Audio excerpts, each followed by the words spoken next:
Good evening, everyone. I'm delighted to be here. As I look out into the audience this evening, I see a room full of people who are here because their lives are touched in some way by a person with a brain tumour. This may be as a health worker, a friend or a family member. I'm here tonight as a person who has experienced firsthand the challenges you are all facing. I, along with the rest of my family, was a carer for my brother and sister who were both diagnosed with malignant primary brain tumours. I've been asked to talk to you all tonight about the challenges of coping with a brain tumour in the family. There are so many things I would like to talk to you about tonight, but my time is limited, so I've chosen to focus on 3 areas I think are worthy of a mention, maybe some food for thought.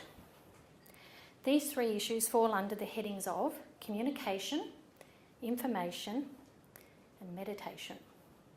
In addition, I'm also going to talk about what I have called my wish list.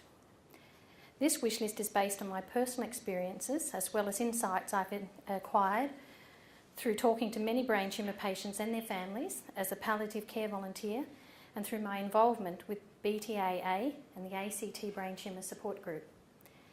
My wish list is short. Firstly, I would love to see each person in Australia diagnosed with a brain tumour have access to a brain tumour specific care coordinator. And my second wish would be for these patients and their families to have ready access to brain tumour specific support groups. I will discuss these issues further later on in the talk. There is no doubt that the diagnosis of a brain tumour and the subsequent challenges that follow affects the whole family profoundly. I recently came across a quote from a caregiver. This person said, "When one family member is ill, all of the family is ill."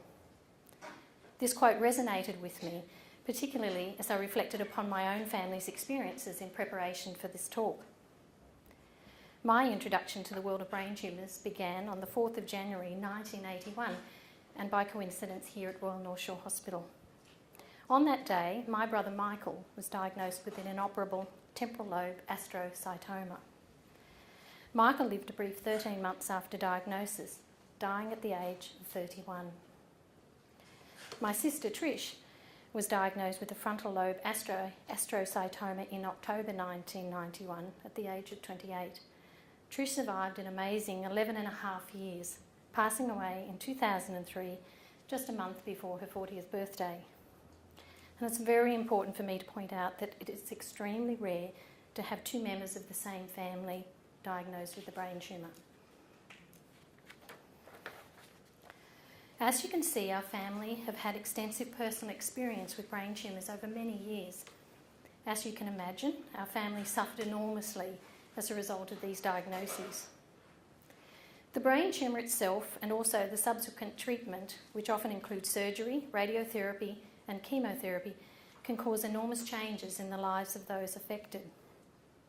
I remember at the time of my brother's illness, I felt incredibly overwhelmed and had a strong sense of being alone in dealing with the illness. I have over the years heard many people say that they have had the same experience.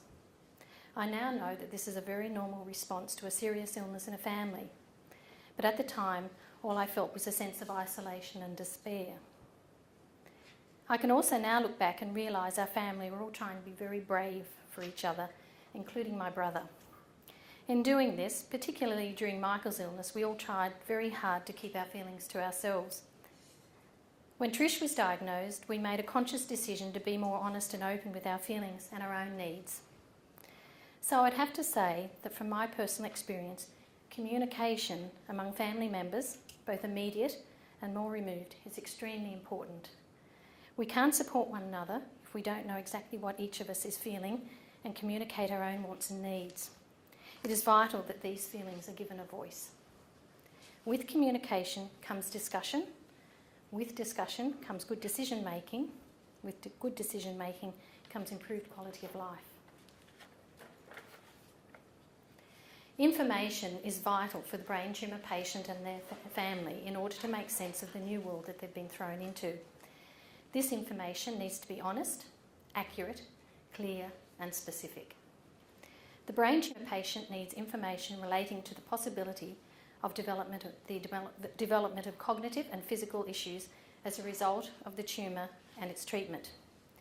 Their carers also need this information to enable them to provide support and monitor their loved one's progress during the journey.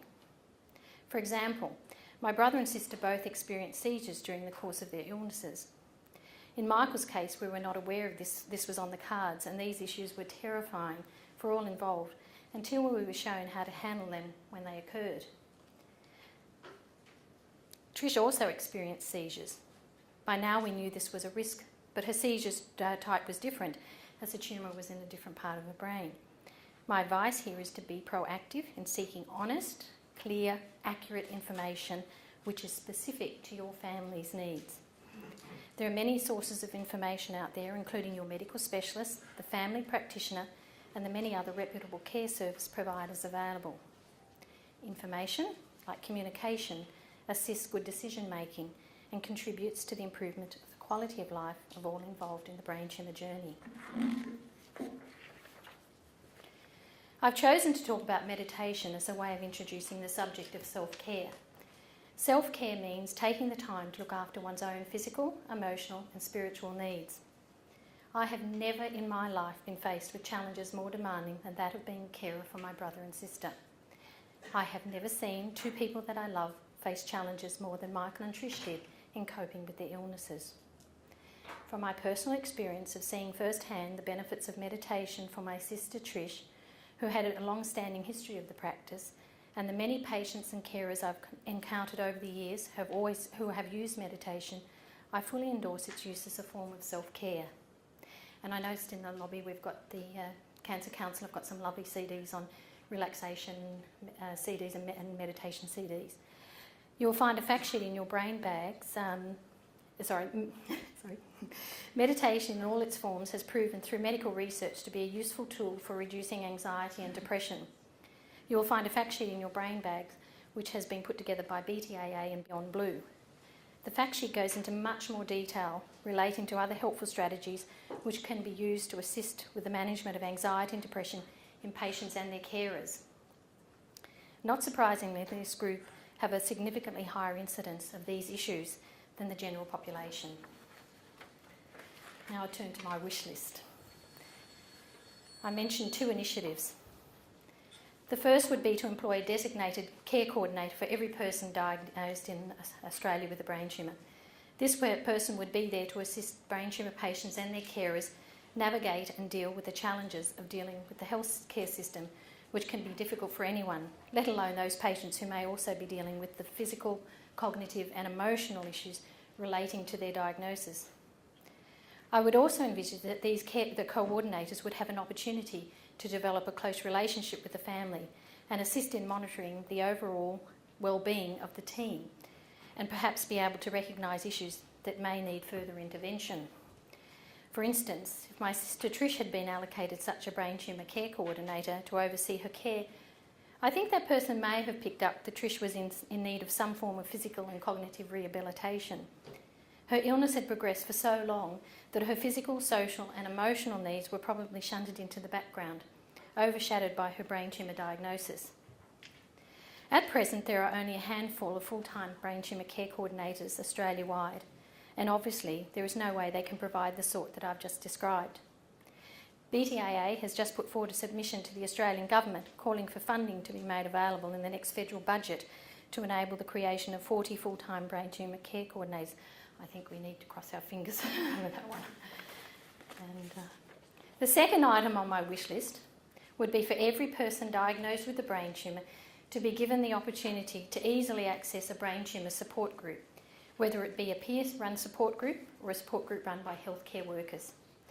Brain tumour patients, like MS patients or leukaemia patients or breast cancer patients, need the opportunity to share the story of their journey with their fellow travellers. I, along with Susan Pitt, who's over there, co-convene the ACT Brain Tumour Support Group, and we're always getting feedback from members on how valuable this support group is in terms of helping patients and their families cope with the challenges of living and dealing with a brain tumour. Susan and I are frequently touched by the stories that are told, the connections that are made, and the subsequent positive outcomes that follow these support gatherings. Obviously, there are a number of support groups out there, but in my opinion, too many patients and their carers don't have the opportunity to easily access a support group in their particular area. Perhaps with appropriate funding and planning, these gaps could be filled. Just as I finish up, I'd like to say that some of what I've said tonight relates to my own experiences as a family member, some of it relates to what I've learned as a counsellor and support worker, and some relates to the available literature and research. I've put forward my ideas as food for thought, and I hope that we can all work together to help brain tumour patients and their families deal with the enormous challenges they face. Thank you very much for listening.